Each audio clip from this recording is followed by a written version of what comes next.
Warahmatullahi wabarakatuh. Selamat pagi dan good morning for everybody. Baik, di kali pertama ini saya akan memperlihatkan video mengenai pekerjaan borlog. Sebagaimana diketahui bahwa penyelidikan tanah merupakan hal yang wajib dilakukan ketika akan melakukan pekerjaan konstruksi berskala besar seperti pembangunan jembatan, gedung bertingkat, pembangunan jalan beton, dan lain-lain. Penyelidikan tanah berguna untuk mengetahui karakteristik maupun daya dukung tanah beserta kondisi geologinya. Tujuan pengeboran ini untuk mengetahui susunan lapisan atau sifat tanah beserta kekuatannya dalam pembuatan fondasi jembatan, bangunan maupun jalan. Tentu kepadatan dan daya dukung tanah serta sifat korosivitas tanah harus mendukung untuk dibangunnya suatu fondasi. Dengan melakukan pengujian tanah, maka kita dapat menentukan jenis fondasi yang tepat untuk digunakan pada konstruksi.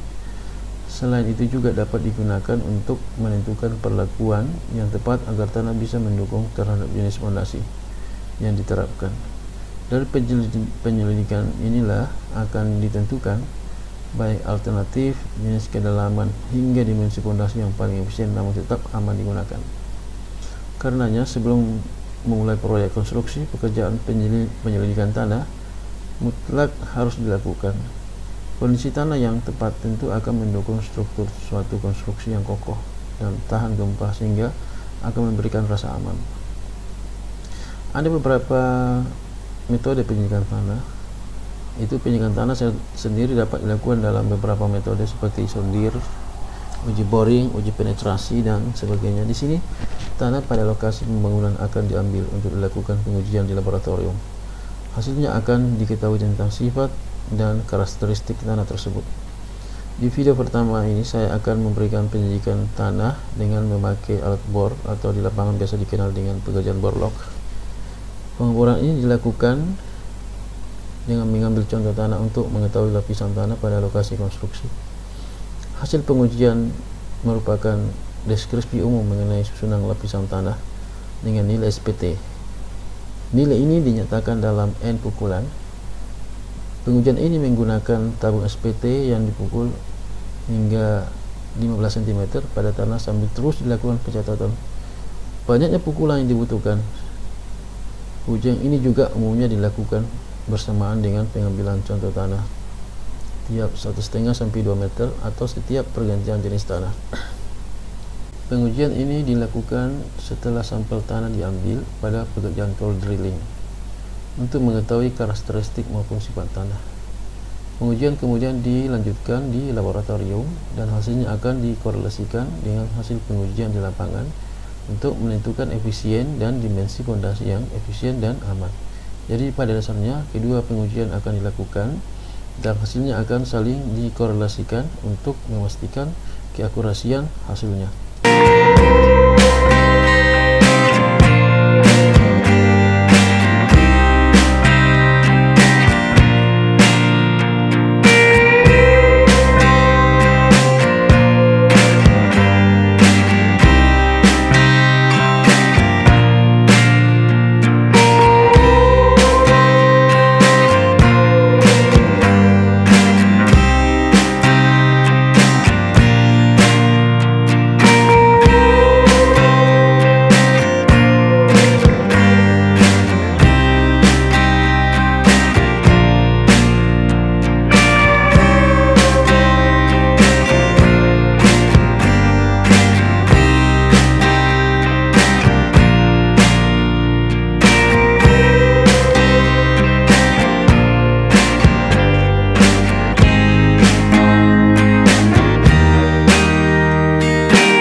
Baik saudara-saudara sekalian, saya akan memberikan penjelasan tambahan mengenai video yang barusan Anda nonton di bagian awal. Dan sekarang saya akan menjelaskan mengenai apa itu SPT. Di video awal tadi saya sudah jelaskan apa tujuan dari pengeboran. Kali ini saya jelaskan kembali mengenai tujuan dari pengeboran ini.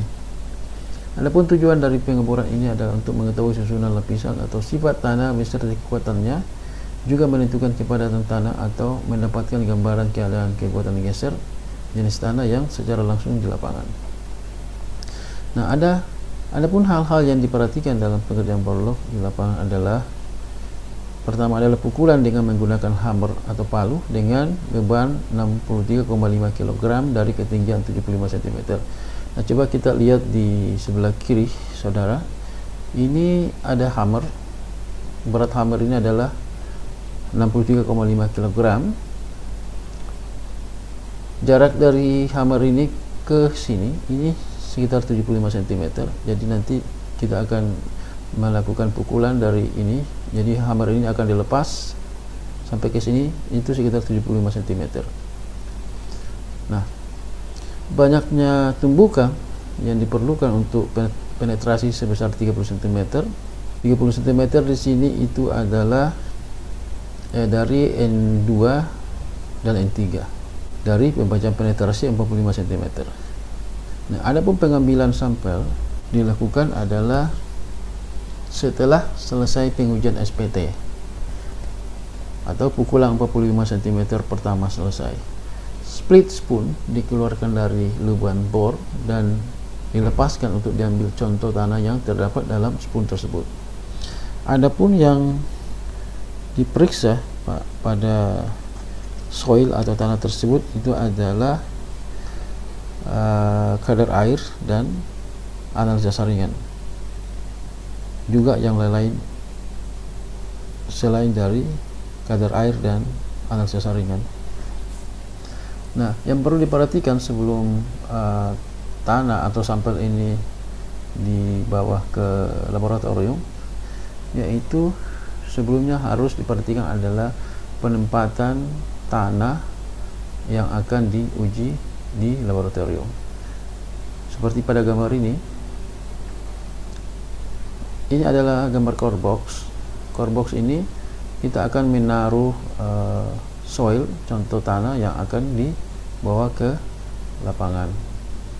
Jadi kalau misalnya ini 2 meter, SPT pertama ini adalah misalnya 2 meter panjangnya, maka ini adalah 1 meter pertama, ini adalah sampai 2 meter. Nah, kemudian kalau kita mengambil SPT yang kedua, maka ditempatkan lagi sini 2 meter sampai 4 meter sini, terus 4 meter sampai ke 5 meter dan seterusnya ke bawah. Tidak boleh kita menaruh atau menyimpan sampel tanah secara terbalik-balik. Nah, selanjutnya adalah saya akan memberikan contoh nilai perhitungan pada pengambilan SPT dengan kedalaman 2 meter. Nah, ini ada 3 bagian pada pengambilan SPT, itu ada N1, N2 dan N3. Nilai SPT adalah dari N2 dan N3. Coba kita lihat di sebelah kiri, gambar sebelah kiri hasil boring SPT. Ini kita ngambil contoh dari sini 1, 2, 2, 4. Nah, N1 ini N1 ini adalah pukulan, jadi 1 kali pukulan itu penetrasi 15 cm. N2 yang di sini ini 2 kali pukulan itu sudah 15 cm penetrasi. Begitu juga dengan N3, itu 2 kali pukulan penetrasinya sudah mencapai 15 cm. Jadi N2 dan N3 untuk 15 cm kedua dan ketiga dengan total SPT 4 meter. Jadi yang ditambah itu adalah N2 dan N3. Jadi totalnya itu 4 kali pukulan. Nah, kenapa kita tidak memperhitungkan N1? Itu karena bekas tumbukan atau bor terakhir, jadi kita tidak memperhitungkan. Demikian juga sampai perhitungan ke bawah seperti ini. Di SPT kedua di kedalaman 4 meter, 6 meter, ini kedalaman 8 meter. Dan dari contoh ini, dari gambar ini, itu dari 0 meter sampai ke 8, ini tanah masih lembek. Nanti pada kedalaman 12 meter ini sudah mulai keras, tanahnya sudah keras. Ini bisa terlihat dari N1 ini 60 kali tumbukan, dan yang terjadi cuma 12 cm penetrasi ke bawah. Jadi ini sudah keras karena kita sudah menembus sampai 60 kali, dan yang masuk ke tanah itu cuma 12 cm. Berbeda dengan SPT yang pertama sampai kedalaman 8 meter, itu masih lembek. Baru satu kali dipukul sudah 15 cm. Ada yang dua kali dipukul itu baru 15 cm. Sedangkan yang di kedalaman 12 meter itu 60 kali tumbukan, dan penetrasi cuma 12 cm. Dan ini kalau dilihat dari gambar ini mulai dari 12 sampai ke kedalaman 30 meter. Ini pukulan, kita lakukan pemukulan sampai 60 kali setiap pengambilan SPT, bahkan lebih, dan nilainya ini bervariasi. Ada yang 9 cm, ada 7 cm, ada 9 cm, ada 8. Nah, kalau kita dapati seperti ini, maka kita tidak perlu menambahkan ke bawah lagi sampai 30 berapapun, karena hasilnya kurang lebih sama. Nah, dari hasil inilah seorang desainer akan menentukan kedalaman dari bore pile yang akan dikerjakan untuk konstruksi tersebut. Jadi si desainer akan mengambil kedalaman itu di antara 12 sampai kedalaman 30. Nah, disinilah si desainer mengambil keputusan, mendesain seberapa kedalaman yang bisa diambil untuk mengerjakan bore pile nantinya. Baik, kira demikian. Assalamualaikum warahmatullahi wabarakatuh.